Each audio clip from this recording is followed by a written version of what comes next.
Hello, it's time for French Politics here on France 24. I'm Mark Perlman. And I'm Molly Hall. Coming up in the show, Emmanuel Macron makes a tense trip to Corsica. The president rejects calls for increased autonomy by the island's nationalist leaders. In the meantime, Macron's party loses 2 by-elections. The Conservative Party comes out on top, its first ray of sunshine since being trounced in last year's elections. Plus, after labor laws and education reform, the government sets its sights on another major issue, trimming down France's massive public sector.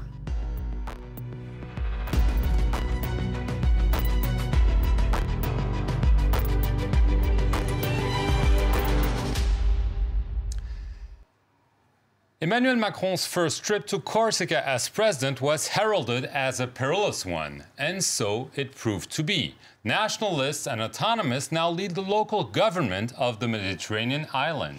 That's right. Now, Macron laid out his vision for Corsica and its relations with the French Republic. And clearly, what he announced did not go down well with Corsican leaders. Saluting France's most Mediterranean department for its cultural identity, yet Emmanuel Macron made his position clear.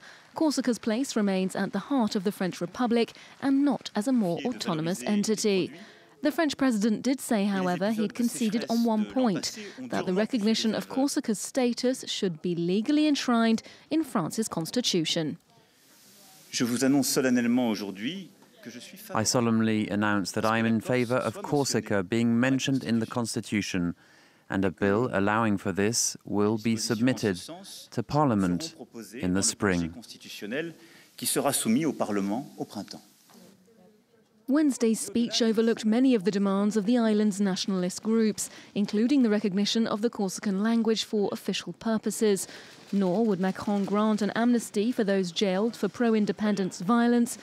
The president of Corsica's Executive Council, Gilles Simeoni, told France 24 that the visit was a missed opportunity to engage in real dialogue with Corsican representatives. Dialogue is supposed to be all about coming together. This is what we as nationalists want to put at the heart of our actions. There is also a peaceful dimension to the demonstration we are holding today. We are not here for a political arm wrestle, quite the opposite. On Tuesday, Emmanuel Macron attended a ceremony in Ajaccio to mark the 20th anniversary of the murder of Prefect Claude Erignac, a reminder of the nationalist violence that has long cast a shadow over Corsica's relationship with mainland France. During his visit, the French president also evoked some of the social and economic challenges the island faces, including the housing crisis, in which soaring real estate prices have pushed many local people out of the market. Macron rejected the idea of a resident status, which had been mooted as a solution, saying that more social housing should be built. Well, Molly, as we just saw, clearly the nationalists very disappointed, calling the visit a missed opportunity. But Macron simply cannot ignore them. That's right, Mark. Now, after decades of armed struggle, the nationalists are now the main political force on the island. Our reporter, Kathy Clifford, was in Corsica. She tells us more about their rise. I'm here in Bastia, in front of the city's old town hall. Now, it's here that Corsica's increasingly popular nationalist movement has its roots, and it was a key symbolic choice for Macron's final speech. Now, President of the Executive Council, Gilles Simeoni, he began his political career here in Bastia. He was elected mayor in 2014. Now, that's the same year that the FLNC laid down arms and the armed struggle for independence ended. A year later, Gilles Simeoni's autonomous party entered into a coalition agreement with the more hardline Jean-Guy Talamoni's separatist party. Now, this under an agreement to take independence off the table for at least 10 years and instead focus on autonomy. And they went on to win territorial elections on their promise to instate a new status of autonomy for Corsica within 3 years. Now, the president's trip focused on the future of Corsica, but the past weighed heavily on his visit. That's true, Molly. He started it by paying tribute to Claude Erignac, a prefect who was gunned down by Corsican nationalist Yvan Colonna exactly 20 years ago. During the very solemn commemoration, the French president vowed that there would be no clemency for Yvan Colonna. The justice of the Republic has been served, and it shall be applied with no complacency, no mistakes, and no amnesty. Now, this was a clear rebuke to a key demand of the nationalists, and it prompted their leaders to boycott a lunch with Macron the next day. Meanwhile, Erignac's wife was at this ceremony. This was the first time she was back on the island since her husband was killed.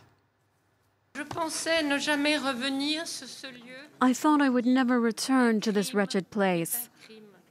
A crime is a crime. Today, we have not forgotten this. Today, the French Republic remembers this.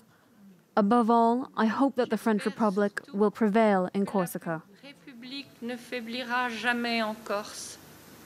Well, Molly, this visit was carefully scripted, except for one moment when the wife of Erignac's convicted killer made an appearance and had this impromptu exchange with the French president, where she asked for more access to her husband. I'm Yvan Colonna's wife. My son hasn't seen his father for a year and a half.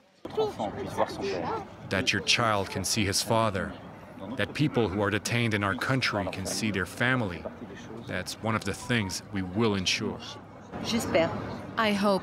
I'm relying on you. Thank you for listening to me. That's normal.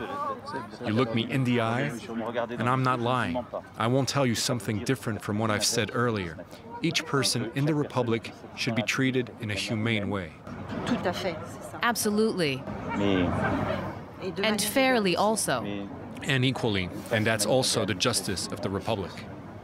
Now, in other news, last Sunday saw the first election since the triumph of Emmanuel Macron, the presidential and parliamentary elections. Well, it ended up being a bad day for the ruling party. This as in 2 elections for the National Assembly, the opposition Conservative Party won. In the eastern region of Belfort, the Republican candidate won 59% of the vote, soundly beating his rival from Macron's Republic on the Move. While in the Val d'Oise area near Paris, Macron's candidate was also defeated. Well, of course, Molly, it was only a by-election. In addition, both constituencies are traditionally right-wing. And finally, turnout was especially incredibly, I should say, low, under 30% in Belfort and even under 20% in the Val d'Oise contest. However, this does not prevent the new leader of the party, Laurent Wauquiez, to see a very good omen. I think there is a message sent by the results of these elections. Basically, Emmanuel Macron needs to listen to what the French people are saying and to understand what their daily lives are about today. The feeling we have is that he does not understand this and that he underestimates the issues of purchasing power. And there's a reason why Laurent Wauquiez is talking about purchasing power. Purchasing power is the main reason for the recent dip in the polls for both Emmanuel Macron and his Prime Minister Édouard Philippe. The numbers may vary, but the trend is the same. We see in this poll -5 for Emmanuel Macron and -9 for his Prime Minister. That's right, Mark, and we could see those numbers continue to slide. This as the president pushes hard with his reform agenda. Well, after labor law and education reform, Macron is training his sights on another explosive issue, shaking up France's public administration. Shaking up one of France's sacred cows. Emmanuel Macron's administration has announced a major reform targeting the country's civil service. France dedicates a third of total spending on payrolls. 5.5 million people work for the state, and the president wants to get rid of 120,000 of them over his term, 50,000 in the central government alone. Alongside workers' unions, we'll be studying a voluntary redundancy package for those who wish to leave. It's not for everyone, of course, but it's a way to adapt the workings of our public services. In addition to offering voluntary redundancy packages, the reform will also seek to replace lifelong civil servants with contractual workers and introduce merit-based pay. The administration hopes the controversial measures will be approved as easily as the labor reforms were last year, another minefield previous governments had tried to tackle and failed. But this time, the very unions being consulted to draw up the final bill say they'll fight it tooth and nail. We're dealing with a president and a government making a frontal attack on public services. 7 civil service unions have announced they'll be taking to the streets to contest the reform on March 22nd. This brings us to the end of the program. Indeed, we'll see you again next week on The Political Brief.